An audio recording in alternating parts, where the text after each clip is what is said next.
So welcome back to another episode, and today I want to tell you about my Nintendo Lucky Charm.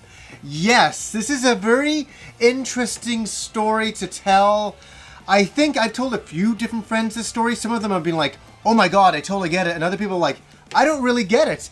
And it's one of those kinds of stories. It really is. It's all about perception and about belief in things that are lucky. And something that I've never said on the show before is that I am very, very superstitious. If I'm doing something, I'm always like, knock on wood, and I'm doing that sort of thing. I don't know why I even started doing that. I don't know why I'm so superstitious. I think my family was a little bit, but I, for some reason, really got carried away with it. And I don't really have any lucky charms in my life. You know, like items or things like that that are lucky in some regard or have some significance to your life. And the strange thing about this item is this means a lot to me. And for a lot of people out there who will listen to this story, they'll be like, I don't get it. Why does this mean anything to you? And I'm going to try to explain it from my point of view, why this item became lucky and how you can acquire items and you just can't buy them. You can't buy luck type of thing. So how it all started, this is about a year and a half ago. I went down to a convention in Arizona run by Gamester 81, and I was having a really great time there. And I was with Alpha Omega Sin, and we were trying to figure out where to go for dinner. And so we walk into the lobby of the hotel, and there's a whole bunch of different people talking, and I don't know a lot of these people. I bump into Kiyoshi and Chris Tang. Chris Tang is the Sega World Champion. So we're talking with these guys, and having a really great time, and this other guy comes up and is talking to us, and really cool guy. And we're all talking about Phantasy Star and all that kind of stuff. So we're really having a good time, and we all decide to go to this Mexican restaurant. And obviously I'm from Canada, I'm in the States, I don't have my car, so one guy says, hey guys, I can take you in my car. And we're like, okay. So we all started to divide into these different cars, and I really don't know everybody. I don't even know who I'm about to go driving with. And just as I'm standing there, just about to get into the car, Chris Tang, Sega World Champion, turns to me. He goes, do you know who that is? And I'm like, no. He goes, that's Thor Ackland. And I said, who? He goes, that's the Nintendo World Champion from 1990. And I'm like, oh shit. Oh wow. That's totally amazing. And so the strange thing is, for me being a younger guy, growing up in the 80s, obviously I was, young in the 80s into the 90s, the the Nintendo World Champion was a huge deal. Sega World Champion was a big deal as well, but the Nintendo World Championships were huge. And I remember reading about this guy, Nintendo Power, and I was a little bit like, as a kid, I was like in awe of this guy who went off to, conquer the Nintendo World Championship. It was like, wow. Back in the 80s, it seemed like it was bigger than life. It seemed like it was a dream, something unobtainable, something that, was a series of, like a bit of luck and a lot of skill. And so all of a sudden, I'm walking to Thor's car, and Thor was the guy I was sitting there talking to the whole time about Phantasy Star. I didn't even know. So Kiyoshi and me get into Thor's car. He's driving us to the Mexican restaurant. I'm like, the Nintendo World Champion is driving to this Mexican restaurant. This is amazing. I just thought it was great. And we hadn't really even had a conversation. So here's the weird thing. Here's the strange thing. I'm getting into the car. Kiyoshi gets into the back seat. I get into the front seat. Obviously, Thor is driving. And I'm just about to sit down, and Thor reaches down onto the seat, and he goes, oh, wait. And he goes, and he picks up this crushed penny. He goes, here, take it. And I sit down, and I look at Kiyoshi, and I'm like, what is he giving me? And I'm like, and it's one of those crushed pennies that you put into a machine and it stamps something onto it. Something simple like that. He's like, hey, he goes, I got this on Route 66. He goes, do you know Route 66? I'm like, oh yeah, I know all about that and stuff like that. So I grabbed this penny, and I'm like, I didn't even know what to do with it. It was a really weird thing to somebody, oh, here, take it. I'm like, okay. So I pop it in my wallet, and I don't think about it again. And I go out for dinner, and Pete Dorr was there, Alpha was there. We were all there. And I sat and talked to Chris Tang, Kiyoshi, and Thor all night about video games. And we all love Phantasy Star, and we're all older guys, and we're just reminiscing and talking about how much of a great game it is and all of that. And it was really interesting, and I'm not going to get into details, but I had a lot of time to talk to Thor, and it was fascinating. He told me just what his life was like back then and how his family was very poor, and it was just such a heartwarming story. And I won't go into other aspects of things that he told me. There's a lot he told me about his current life and where he's at right now, and it was really quite an emotional conversation. And we eventually finished dinner, and we got back into Thor's car, and he drove us back to the hotel, and he told me quite a few more stories, and I had this brief connection with him that was just really fascinating. Really fascinating. I can't tell you enough. And so I got back to the hotel and went back to the rest of the convention. Never thought about it ever again. And I just thought, wow, what an experience that was. And so eventually I came back to Canada, got on the plane, came back to Canada. And what ended up happening, I know I don't think I talked about this on the show. I talked about it on a Patreon video. But I came back to Canada, and there was a massive flood in my kitchen, and it destroyed my entire kitchen, and it flooded all the way into my living room. The place was a fucking disaster. And here's the strange thing. When I got back, I opened up my wallet, and I was like, oh, this crushed penny that Thor gave to me, this Route 66 penny. And I put it above the fireplace there. Because I have a little like standy thing where you can put on, action figures, and I put it on there because I was like, that's a really kind of a neat thing. And it all of a sudden was starting to gain a little bit of momentum.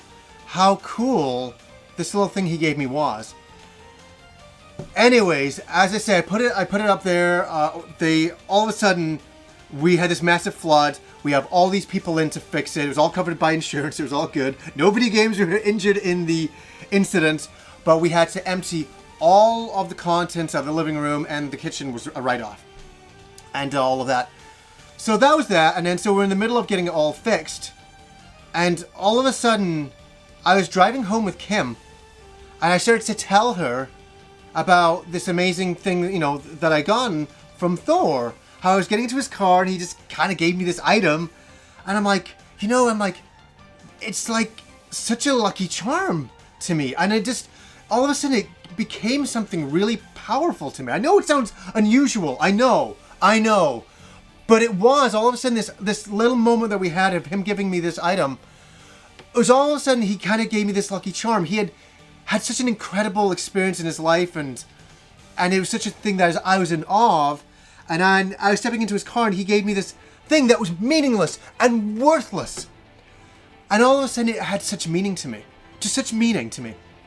And I was like, I was driving home, I getting shivers thinking about it. I was driving home with Kim, and I'm like, oh my God, Kim, they're tearing apart, they're tearing apart the entire living room, all the living rooms apart. I'm like, that freaking coin that he gave me, where the fuck is it? And I'm like, I put it on top of the fireplace. And all of a sudden, when we came home, I don't know, days had gone by, I came home, and the whole living room was in a disaster. It's just fucking destroyed and fucked up. And I went to the top of where the fireplace, and everything was emptied and gone. And I'm like, and the floor's a disaster. Everything's getting ripped apart. The floor's getting ripped out. And this item is gone. And I was absolutely heartbroken. And Kim knew how heartbroken I was. And we searched for, like, I swear to God, a couple of hours. And the more I searched, the more this item became more and more meaningful to me. And more irreplaceable. Somebody gives you something, you can't replace that. The emotion of that. And so I started to get really worked up, and I'm looking all around the house, and I'm really, I can't tell you how upset I was. I was moved to nearly tears. Isn't that so crazy? I really was worked up about it. And then I couldn't find it. There's just it was gone. I was it must have been in the trash. It must have been taken out in the garbage. We had all these contents. People come out and just clear out everything. So I said it must have fallen on the floor and it got thrown out, and I was gutted. And I was absolutely gutted.